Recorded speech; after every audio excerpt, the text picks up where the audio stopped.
I want to welcome you back to Camelback Every Ranch Sunday in night at Glendale. 8 Will p.m. Greer back alongside you from high atop Camelback Ranch here in the desert for game number 3 of this 3-game set between Northwestern and Omaha. Northwestern dropping game 1, 14-8 yesterday, then dropping game 2, 10-5. But alas, a new day to try to win a baseball game. And we just heard the Northwestern huddle break down the third baseline and heard a lot of hooping and hollering, a lot of energy down that third baseline. So hopefully this is a recharged, well-rested team today, and hopefully the Wildcats can take down the Mavericks in game number 3. Starting lineup time now. We'll begin with the visiting Omaha Mavericks. I suppose both teams are visiting, but Omaha, the official visiting squad for all 3 games this weekend. Their starting lineup looks similar to what we saw yesterday. It's Cole Thibodeau batting first, playing third base, then Braden Rogers batting second and playing first. Keel Krumwiede, the transfer out of Montana, bats third and plays short. Grant Supanchik getting the start at DH and batting fourth. Ben Polinsky batting fifth, playing right. Adam Caniglia batting sixth and catching. Parker Smeckel batting seventh and playing left. Tyler Daughtry is in center. He bats eighth. And the freshman Max Gamm rounds out the lineup and bats ninth. He's at second base today in game number 3 of this series. What do you know? Cole Thibodeau making his way into the left side, and we're just about ready for baseball. About 30 seconds before our scheduled start time of noon Mountain Time as Quinn Lavelle goes through his windup and delivers a fastball that misses inside into Thibodeau for ball 1. Lefty-lefty matchup to get us going. There's just one lefty in this Omaha starting 9, and it's the guy at the dish right now, Thibodeau. 1-0, outer half for strike 1. Quinn Lavelle, a marquee signee for Spencer Allen in year number 3. Lavelle was recruited by the likes of Duke, Boston College, Virginia Tech, Ohio State. You hear some ACC programs, a rival Big Ten program as well. The 1-1 tails outside for ball 2. But Lavelle opted to come to Evanston, and he's getting his first taste of college baseball today at Camelback Ranch. 2-1, fastball right down the middle. Not sure what Thibodeau was looking for that time, and the count now even at 2-2. Quinn from the third base side of the pitching rubber holds the baseball around his chest, fiddles around with it in his glove, gets the sign from Jack Kelly, and delivers a 2-2 changeup that swung through for strike 3. How about the first career strikeout for Quinn Lavelle? Needed 5 pitches to get it. He retires Thibodeau swinging, and there's one away in the Omaha half of the first for Braden Rogers. Lavelle looking as advertised that time. Heard from Josh Reynolds earlier this week. Quinn has a mid to high 80s fastball. Good breaking stuff as well, and he's a really smart, composed pitcher out there. First pitch into Braden Rogers, the batter now misses inside for ball 1. The line that Coach Reynolds used was that Quinn is the lefty version of Hank Christie, which is music to the ears of Northwestern baseball fans. As good a pitcher as Hank was in his first year with the Wildcats. 1-0 tails outside. A fastball tailing away from the righty Rogers that time, and the count 2-0. Braden Rogers, one of 4 junior college transfers in the starting 9 for Evan Porter today. 2-0, get me over fastball is in there for strike 1. Rogers played last season at a community college in Oklahoma. He was 3 for 9 in both games of the doubleheader yesterday. Hit a triple and a couple singles. 2-1, outer half for strike 2. Lavelle again working back into the count, and now he's evened it up at 2 apiece. Again, a 67-degree Sunday afternoon now in the desert. Partly cloudy skies above. Inside beautiful Camelback Ranch here in Glendale. 2-2 slider, inner half, strike 3. Quinn Lavelle dealing early on in his collegiate career. 2 up, 2 down, both via the K. And there's 2 away in the first for Keel Krumwiede. Lavelle looks composed, looks confident out there. He gets the ball right away from the infield after they threw it around and wants to come right back to the dish. Working efficiently out there. Fires a fastball at the knees into Krumwiede for strike 1.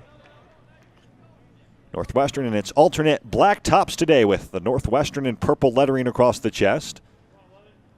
The white pants, the purple caps. 0-1 from Lavelle. Bit of a hitch in the delivery, and that might have fooled Krumwiede as he swings through a fastball. And the count 0-2. Omaha in their home white uniforms with the black numbers trimmed in red, the white pants with the black piping down the sides, and the dark batting helmets. 0-2 from Lavelle into Krumwiede. In on the hands fastball, fouled down the first base line as Crumweedy stays alive. Our umpiring crew, David Condon has the plate. David Uhl is at first. Grady Smith at second base today, and Timothy Catton is at third. This Big Ten umpiring crew probably savoring this nice weather, as we all are, for a few more hours here in Glendale. 0-2 fisted foul, again up the first base line. The defensive alignment for Northwestern, pretty much the same as we saw in Game 2 of the doubleheader yesterday. In fact, it's absolutely the same. O'Loughlin, Dunn, and Dickey left to right across the outfield. Lind, Dunn, Arrow, Bourbon left to right across the infield. And Kelly catching Lavelle. 0-2 tails outside for ball one. Keel Crumweedy, a redshirt sophomore, had a 3-for-11 day at the plate yesterday. Had a triple, couple RBIs. Made his Division I debut yesterday. This is already his third collegiate stop in 3 years. 1-2, sidearm delivery, and that's fouled out of play as Crumweedy stays alive, and there's a souvenir for a fan who can get to that foul ball first. Already seen a couple different arm slots from Quinn Lavelle, something we hadn't heard about before, but he's had a hitch in the delivery at times, just kind of sunk below the hip to deliver that last fastball. Now an over-the-top pitch, a 1-2. Called, third strike doesn't come. Slider that time. Froze Crumweedy. It might have froze home plate umpire David Condon as well. Maybe it missed just upstairs, and the count even at 2-2. No score, top one. 2 outs as Lavelle gets the sign from his co-first year Kelly and delivers a 2-2 that misses just inside. For the second straight pitch, Lavelle, as well as a couple infielders, took a few steps toward the Northwestern dugout, ready to come off the field, but the called third strike doesn't come, and now Lavelle gets the baseball back and goes through the windup. The 3-2, fastball flown foul up the right field line and into the seats. Just like yesterday, there's about 20 or 30 Northwestern and Omaha fans here dressed in their team's gear, and then probably 40 or so local people who have made the trip out to Glendale this afternoon to watch some baseball. Not a ton of fans on hand, but still a lively crowd as the 3-2 skied out of play again. Again down the right field line, and Crumweedy stays alive. We are at the spring training home of the White Sox and the Dodgers. Walking around before the broadcast today, and both the White Sox and Dodgers were getting their work in just in the fields right behind the fence here at Camelback Ranch, about 30 feet or so behind where we're playing here in Glendale today. 3-2, fastball misses high for ball 4. So a really, really nice at-bat from Keel Crumweedy, the redshirt sophomore. Playing above his ears that time perhaps, saw a lot of pitches, fouled off a lot of pitches, and he out-finesses the first-year Lavelle that time. There's a 2-out base runner for Grant Supanchik.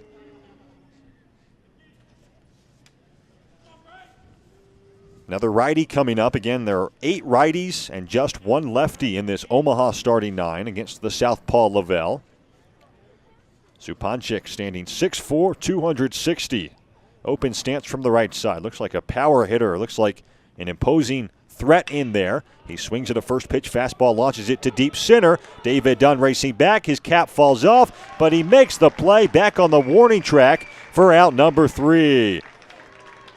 We mentioned it yesterday. The dimensions here at Camelback Ranch are quite large. That 410 to straightaway center. Supanchik probably hit it 390. But alas, it's out number 3, and Lavelle has his first clean inning in a college uniform. We'll head bottom 1 now. Northwestern coming up for the first time today. 0-0 ball game on WNUR. Welcome inside our cozy Sports Night studios. I'm Lindsay Armacost. And I'm Will Greer. We're happy to have you along for the ride tonight. And without further ado, we begin with football and an instant classic at Ryan Field. High drama moments in sports, a combination sweeter than a well-made ice cream sundae. And following an action-packed overtime win over Iowa last week, Cats returned to Ryan Field Saturday with the chance to get to 2 games over 500 for the first time all year against number 16 Michigan State. Back to the Sunday reference here quickly. This one had extra sprinkles and a big old cherry on top. We head to Ryan Field for the highlights. Hope the local Dairy Queen is open late tonight. Cats haven't beaten a top 20 team in 3 years. Number 16, Sparty up 10-0 early, but midway through the second, Garrett Dickerson, the recipient of this pass, it set up first and goal for Northwestern, and then 4 plays later, this is a huge play. Pat Fitzgerald rolls the dice, Thorson sneaks it in, Cats within 3, but wait, there's more. A Kubander 35-yarder late in the half made it 10-10 at intermission. Good vibes only at Ryan Field. Fast forward to the 4th, Justin Jackson's first career pass attempt. A dandy. He finds Skoranek, Northwestern up 7. Final minute of the game now. Sparty needs 88 yards and a touchdown to tie. 88 yards and a touchdown they would get. Lewerke to Felton Davis III. 2 letters, so much meaning OT. Cats get it first. They waste no time. Second play of overtime. Thorson to Cam Green. And you up 7. They needed 1 stop to win the football game. But the Spartans apparently had nowhere to be. Davis again from Lewerke. These teams would trade scores again in the second overtime. So we went to the 3rd, tied at 31. And in the 3rd, Thorson finding Nagel on the crossing route. Flynn does the rest, stumbling across the goal line. You got to go for 2 in triple OT. Northwestern converted, so they were up 8. The Spartans turn to respond now, and really a fittingly wild into the football game. Gaziano causes the fumble. Lewerke picks it up, scrambles, and on second down, he lobs toward the end zone. Nate Hall there for his first career pick, and you can warm up the post-game meal in the locker room. Cats win consecutive overtime games for the first time since 2007, and our Tyler Kindle was at the party. Wildcats averaging 61 points per night. Syracuse averaging just a shade under 80 points per night. That tells you the different tempos for each side. Northwestern, the best defense statistically in the Big Ten, averaging just 54 points per game. Syracuse giving up 65 points per game. But yeah, tempo should be something to watch early on as both teams break their huddles. Syracuse in their home white with the orange Syracuse, orange numbers across the chest. Northwestern in their road purples with Northwestern across the chest in white. Kunayak Pana wins the tip. Hamilton controls, and we're underway from the Carrier Dome. Northwestern moving left to right. Will Greer and Sam Brief alongside you. Thanks for being with us tonight as Kunayak Pana handles at the elbow, drives in, and her right-handed hook shot off glass is good. 2-0 Northwestern. Syracuse quickly back the other way. No surprise there. Stroutman top of the key. Swings it into the corner. That's Cooper. A wide open 3. A little bit short. And the rebound had easily by Kunayak Pana. Good start for the Wildcats. The Syracuse faithful clapping. Standing up here in the Carrier Dome, as is tradition. Brody has it left wing. Now back to Hamilton, who calls out a play with 17 on the shot clock. Down low, it's Kunayak Pana into the corner side. She fakes a shot, drives left. Her shot a little bit too short, rebounded by Stroutman, and here come the Cuse. Assist, and an early assist for Munga Kahia. She finds a cutting Miranda Drummond, and it's 2-2. It's an easy basket back the other way for Syracuse. Assist number 1 for Munga Kahia. And now Northwestern crosses the timeline, attacking this 2-3 Syracuse zone. 8:51 left in the first quarter of play. Wildcats again moving left to right. Brody has it right wing, looks for a shot guarded by Munga Kahia. Now it's Hamilton. 6 on the shot clock. Hamilton drives in, fakes a shot, spins away. Her shot too short, and it's rebounded by Cooper. Rush shot that time, Sam. Now down low, it's Stroutman. The easy layup is no good. Off the feed from Munga Kahia, and Rhodey controls for Northwestern. Really impressed with Munga Kahia's court vision so far. You can tell from any point she sees the court so well. Syracuse back in the 2-3 zone. Cats swinging into the right corner. Near corner, it's Rhodey dribbling out of the corner. Now back out to Pulliam. Top of the key 3, too strong. Back iron, rebounded by Miranda Drummond. Quickly back the other way is Munga Kahia. Again, no surprise there. She finds Drummond, left wing. Her shot rims out, but then rims back in. It's 5-2 Syracuse, and a delay of game warning now against a Syracuse forward, I believe. It goes against Digna Stroutman, the freshman. Just a delay of game warning, so the Wildcats will inbound on the baseline. I didn't see anything too egregious there. And for Miranda Drummond, a nice shot. Got a little lucky roll. She's leading scorer for Syracuse. Here's the full court press for the Orange. Yeah, Drummond averages 17 per night. She has the first 5 as Hamilton beats the press, but her dribble is poked away, and here come the Cuse. 2-on-1. It's Munga Kahia finding Drummond behind the basket, and Drummond finishes 7-2 Syracuse. All of the points so far for Syracuse, Munga Kahia to Drummond, that's been the connection. They've all been in transition as well. Pulliam steps up from the elbow. Her shot rims around and out, rebounded by Syracuse, and Back again come the Orange, moving the ball very quickly. Stroutman, left corner three, too strong. Northwestern, the beneficiary of a missed wide open shot that time, and Jordan Hamilton rebounds for Northwestern. 7:18 left in the first. 7-2 Syracuse, a 7-0 run ongoing for 'Cuse right now. Abby Scheid, a left corner three, too short. Good box out by Palis Kunayakpana, but the rebound bounces out to Cooper, and back comes Mungakahia. The nation's top assister finds Finkley down low. Her turnaround jumper a little bit too strong, and Kunayakpana with the board. Back comes Rhodey for Northwestern. Tempo battle being won right now by Syracuse, as finally Jordan Hamilton slows things down for Northwestern. She finds a cutting Pulliam, left elbow. Her shot is smooth, 7-4. That's her shot, Lindsey Pulliam, deadly in the mid-range. 2 for Pulliam, 2 for Kunayakpana as well. Wildcats down just 3. As Stroutman spots up from the left wing. Her shot is too short, and the rebound corralled by Kunayakpana. Another missed wide open shot. Now Rhodey wide open right wing, in and out. Rebounded by Syracuse. 6:20 left in the first. Mungakahia quickly back the other way. Nobody stopped her, and the point guard goes to the rim, finishes, and one. 9-4 Syracuse, and Mungakahia will have a free throw. Well, I'm really impressed with Mungakahia so far. We've seen some articles that have called her the best point guard in the country. She certainly looks like that, almost like watching a quarterback on the floor, always looking to pass, always looking for the open shooter, and they're attacking, sort of taking Northwestern by surprise by taking it to the hoop. She's averaging 13 points and 12 assists per night. She already has 2 assists. The free throw, no good, so she has just 2 points. Substitutions for both sides as Northwestern comes up with the rebound. Oceana Hamilton into the game for the first time as Abby Scheid takes a contested turnaround jumper and gets nothing but air. Rebound to Mungakahia. Quickly back the other way into the lane, kicks out to Drummond. Now to a wide open Raven. Fox right wing, and Fox connects. Bullseye, it's 12-4.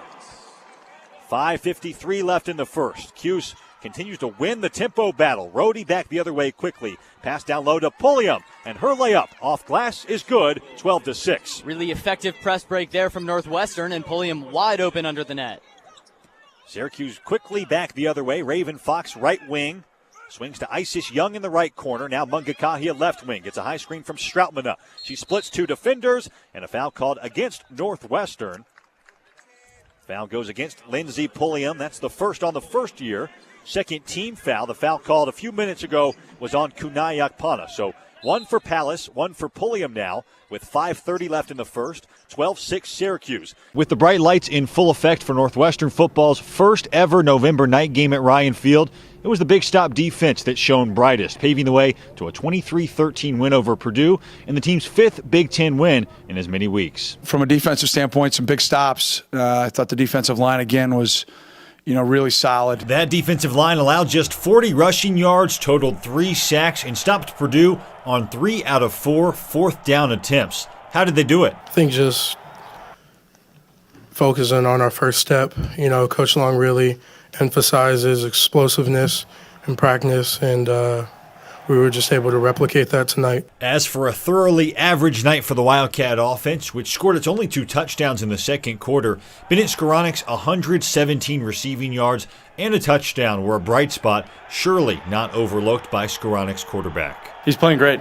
He's been playing well all season. He's aggressive, which is nice. And when the ball goes up in the air, I'm pretty confident he's going to come down with it or get a call. And so it's nice to have a guy like that. We haven't had someone like that in a while. And speaking of rarities for Northwestern football, the Wildcats are now on just their second 5-game Big Ten winning streak in the Pat Fitzgerald era. Anytime you win 5 in a row and you're in conference play, it's not an easy feat, no matter what level of football you're at, grade school, high school here, or divisional play in the NFL. And I think our guys have a lot of confidence right now.